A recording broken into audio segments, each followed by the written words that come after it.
সুপ্রিয় দর্শক আসসালামু আলাইকুম, কেমন আছেন আপনারা? নিশ্চয়ই ভালো আছেন। আজকের ভিডিওতে আপনাদের সবাইকে স্বাগত জানাচ্ছি। আজকে আমি আপনাদের সাথে শেয়ার করব একটা কমন প্রশ্নের উত্তর।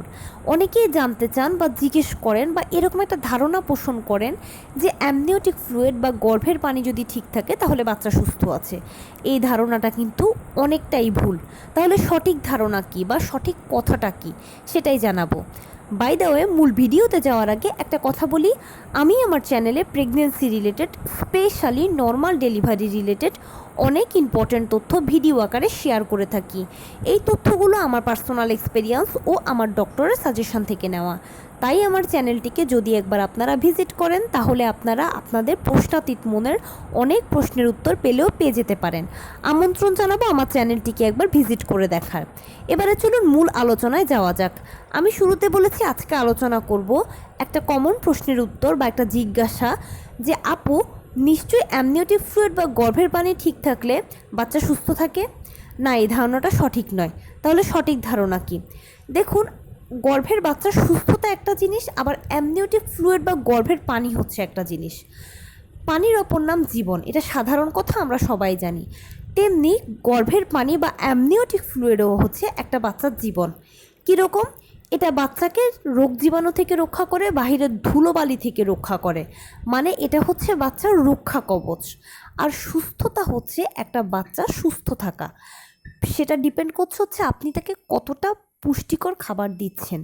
আপনি যদি তাকে নিয়মিত মাছ, মাংস, দুধ, ডিম, হলুদ ফলমূল, সবুজ শাকসবজি, লাল জাতীয় খাবার, ওমেগা 3 ফ্যাটি অ্যাসিড সমৃদ্ধ খাবার, এই জাতীয় প্রোটিন সমৃদ্ধ খাবার বেশি বেশি করে দেন, পুষ্টিকর খাবারগুলো বেশি বেশি করে দেন, মানে তার জন্য যদি আপনি যথেষ্ট পরিমাণে সুষম খাবার সাপ্লাই করেন, তাকে যথেষ্ট পুষ্টি যদি আপনি সমান সঠিক ব্যালেন্সে প্রতিদিন দিতে পারেন, তাহলে ইনশাল্লাহ আপনার বাচ্চা সুস্থ থাকবে।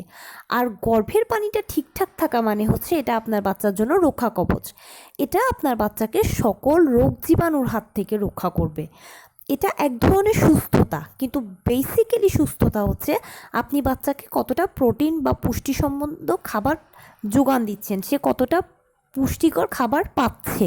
সে যদি পুষ্টিকর খাবার পায় তাহলে কিন্তু তার শারীরিক গঠনগুলো ঠিক হবে, শারীরিক বিকাশে কোনো জটিলতা তৈরি হবে না, সে সুস্থ থাকবে। আর গর্ভের পানিটা যদি ঠিকঠাক থাকে, মানে সপ্তাহ অনুযায়ী বা মাস অনুযায়ী যদি গর্ভের পানিটা ঠিক থাকে, তাহলে এটা হবে তার রক্ষা কবচ, তাকে ধুলোবালি রোগ জীবাণুর হাত থেকে রক্ষা করবে।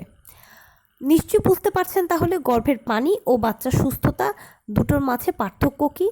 তো এই ছিল আজকের ভিডিও। কেমন লাগলো বলুন? যদি ভালো লেগে থাকে ও হেল্পফুল হয়ে থাকে তাহলে প্লিজ লাইক, কমেন্ট, শেয়ার করতে একদম ভুলবেন না। আর সেই সাথে আমার চ্যানেলটিকে সাবস্ক্রাইব করার বিনীত অনুরোধ রইল। পাশে থাকা বেল আইকনটি ক্লিক করে দেবেন যেন আমি ভিডিও আপলোড করার সাথে সাথে আপনারা নোটিফিকেশান পেয়ে যান।